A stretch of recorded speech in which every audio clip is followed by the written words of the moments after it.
سلام بینندگان گرامی، خوش آمده به برنامه خبری تلویزیونی آسیای مرکزی. سرخط مهمترین خبرهای امروز. ولادیمیر پوتین رئیس جمهوری روسیه از قضیه مرگ طفل 5 ماهه با خبر است. تمجوی اعتراض جوانان تاجیک در نزد کنسولگری روسیه در نیویورک. مسکو در یک هفته بیش از 1500 مهاجر تاجیک را اخراج کرده است. همایش علیه عبدالله جان و عطاالله و کبیری در دانشگاه ملی تاجیکستان. بانک جهانی تجارت در تاجیکستان را مشکل ترین در اتحادیه دولت‌های مستقل خواند. ولادیمیر پوتین رئیس جمهوری روسیه از قضیه مرگ طفل 5 ماهه تاجیک عمر علی نظروف در سنت پترزبورگ که با واکنش‌های مختلف در تاجیکستان و روسیه و بیرون از آن روبرو شد آگاه بوده است. دمیتری پسکوف سخنگوی کرمل روز 28 اکتبر در صحبت با رسانه‌های کشورش گفته است این قضیه به طور وسیع در رسانه‌ها بازتاب یافته و طبیعی است که ولادیمیر پوتین هم در جریان حادثه است. ولی پسکوف در ادامه به سوال‌های خبرنگاران که آیا قضیه مرگ عمر علی تحت نظارت شخصی پوتین قرار گرفته است یا نه گفت که این همه حادثه ها نمیتوانند در نظارت پرزیدنت باشند. این ناممکن است. همچنین امروز وزارت کارهای داخلی تاجیکستان با نشر یک اظهارات خبر داده است که همکاری میان دو نهاد وابسته به تفتیشات پرونده جنایی عاید به مرگ شهروند تاجیکستان طفل 5 ماهه که در سنت پترزبورگ روسیه به هلاکت رسیده بود بنابر سبب آنکه این حادثه با اسباب کلان جمعیتی گرفته است ادامه دارد. در اظهارات وزارت تاکید می شود که از جانب سرریاست کمیته تفتیشاتی فدراسیون روسیه حالت ففت عمر علی نظروف معاینه کرده شد. عاید به حادثه مذکور مطابق کدکس جنایتی و کدکس مرافعه جنایتی فدراسیون روسیه پرونده جنایتی باز شده از 20 اکتبر سال جاری آغاز گردیده تفتیشات ادامه دارد. این در حالی است که والدین عمر علی نظروف مبتلای بیماری بودن فرزندشان را رد میکنند. میگویند که در دستشان سندهای ضروری از طبابتگاه است که کودکشان سالم بود. وزارت امور داخله میگوید نماینده این ساختار در روسیه از رفت جریان تفتیشات پرونده جنایتی منتظم آگاه است. در همین حال تاکنون گناهکار مرگ طفل 5 ماهه تاجیک معین نشده است. بنابراین دیروز یک گروه تاجیکستانیان مقیم امریکا در همایش اعتراضی در نزد کنسولگری روسیه در نیویورک خواستار تحقیق منصفانه مرگ عمر علی نظروف شدند. اعتراضگران اصل کشیدن تشخیص و خلاصه طبی طفل تاجیک اظهار نگرانی کرده ندادن جسد عمر علی را به والدینش نگرانی کننده نامیدند. جوانان تاجیک خواستار آن شدند که جسد طفل 5 ماهه به والدینش تحویل داده هرچی تیزتر عاملین این حادثه را تحقیق و جنایتکاران را جزا دهند. اینچنین به این همه بی‌عدالتی‌ها نسبت به شهروندان تاجیکستان خاتمه داده شود. یادآور می‌شویم که 13 اکتبر کارمندان خدمات فدرالی مهاجرت روسیه در شهر سنت پترزبورگ مادر عمر علی را بازداشت می‌کنند. عمر علی 5 ماهه را از مادر جدا کرده به پلیس می‌سپارند که بعد چند کودک در بیمارخانه کودکانه به هلاکت می‌رسد.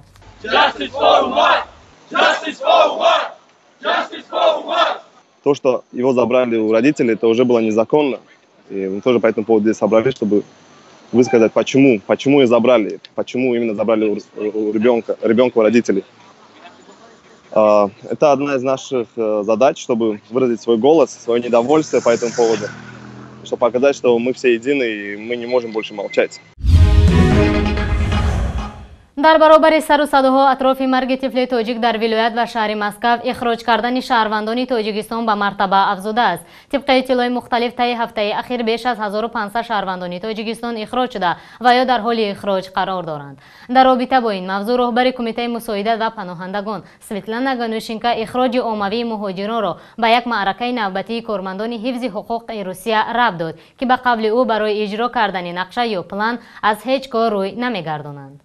گانیوشینکا در صحبت با تلویزیونی نستایشه وریمیا گفته است این یک سیستم دهشت‌آور است که برای اجرای نقشه از همه راه و اصول استفاده می‌کنند. او تاکید کرد که برای کارمندان حفظ حقوق اهمیت ندارد که آیا مهاجر حجت دارد یا ندارد. یکی از مهاجری تاجیک علیشیر علیموف ابراز داشت که تقریبا طی 10 سال اخیر با برادرش در روسیه کار می‌کند و با طور قانونی فعالیتش را پیش برده هر ماه انداز را به مبلغ 4000 روبل پرداخت می‌کند. اما چند روز قبل برادر علیشیر را کارمندان حفظ حقوق روسیه بازداشت کرده اسنادش را گرفته جریمه کردند و قصد دارند او را از این کشور اخراج کنند. در حقیقت در روزهای اخیر اپراسیون مهاجر 2015 در شهر مسکو گذرانده شده است. چیزی که ما می‌دونیم زیاده از 1500 نفر رو به دادگاه ها بردن و قسم زیادی اونها رو اخراج کردن و این کار در شهر مسکو ادامه دارد. فکر من این است که این شاید یک جواب روسیه به آن حادثه اخیری که در شهر سنت پترزبورگ با طیف 5 ماه تاجیک روی داد، شاید که این جواب گفت روس‌ها اسیمتری است که اطویت روس‌ها باشد و باعث نگرانی بسیار جمعیت‌های سازمان‌های بین‌المللی و خود روسیه شده است که از آن بسیار آنها نگرانی کردند که مهاجران را با این راه اخراج کرده هستند. خیلی که ما میدونیم قسم زیادی مهاجران تمام حجت‌های اصلی در دست آنها است، ولی متاسفانه این کار بسیار به نظر گرفته نمی‌شود و متاسفانه قسم زیاد شهروندان تاجیکستان حاضر اخراج کرده شدند. خصوصا این کار نسبت شهروندان تاجیکستان دیده شده است. دیروز یک گروه جوانان در شهرک دانشجو معروف به جزیره در دانشگاه ملی تاجیکستان گردی هم آمده با عنوان پارلمان ایالات متحده آمریکا و اتحادیه اروپا مراجعتنامه قبول کردند. در این سند از وکیلان پارلمان آمریکا همچون پارلمانت دموکراتی احترامانه خواهش کردند که عملهای سابق سروزیر تاجیکستان عبدالملک عبداللهجانوف را محکوم نمایند. زیرا با گفته این جوانان همچون شخص خیانتکار در زمان فعالیتش دست به آدمکشی، حمله‌های تروریستی، خیانت به دولت و ملت تاجیک، دزدی مال و اموال دولت و دیگر کردارهای جنایتی زده و فرار از وطن کرده بود. امروز در این کشور ابرقدرت زندگی کرده با اندیشه و افکار غرضناک و اغوا و انگیزه کوشش ناآرام ساختن جامعه تاجیکستان می‌نماید. در مراجعت دیگر با عنوان پارلمان اروپا از استقامت محیدین کبیری، رئیس حزب ممنوع اعلان شده نهضت اسلامی تاجیکستان و ژورنالیست داداجان عطاوالله در آلمان اظهار نگرانی کردند. آنها از پارلمان آمریکا و اتحادیه اروپا خواهش کردند که این شخصان به جامعه خطرناک باید محکوم شوند.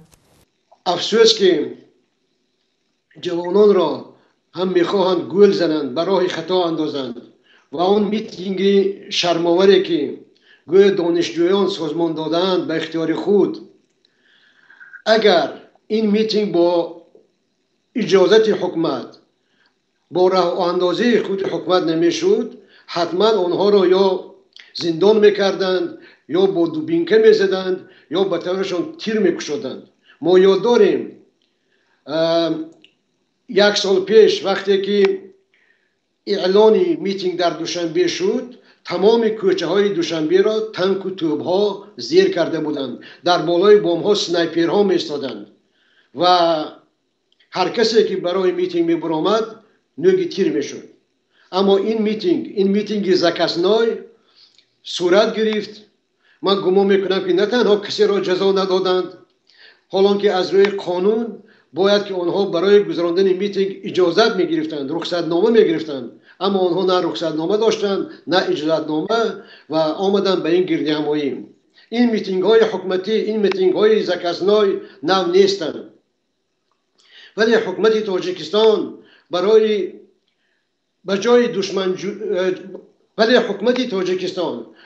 دشمن جوستن باید در پی سازندگی باشد، در پی آبادی باشد. اما باور کنید این حکومت چنان یک سیستم ساخته است که یگان کس، یگان افلاطون نمیتواند این سیستم را تغییر دهد.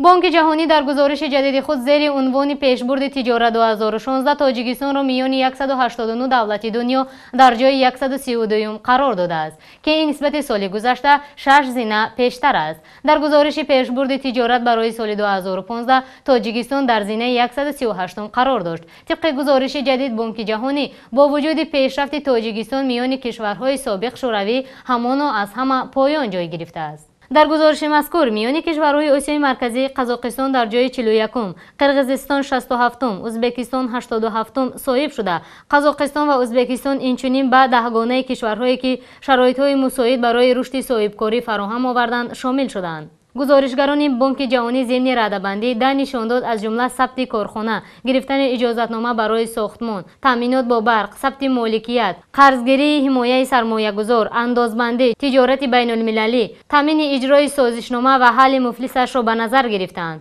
در سرخط این گزارش چون سالهای قبلی سنگاپور، زلندیای نو، دانیا، کره جنوبی، هنگ کنگ، بریتانیا، ایالات متحده آمریکا، شویتزاریا، نروژ و فنلاندیا قرار دارند. از میان کشورهای جدی دولت‌های مستقل گرجستان، ارمنستان، بلاروس، روسیه، مولداوی، آذربایجان، اوکراین قرار گرفتند. بینندگان عزیز، اینجا برنامه امروز به پایان میرسد. تا بخشای نوبتی خدا نگهبانتان.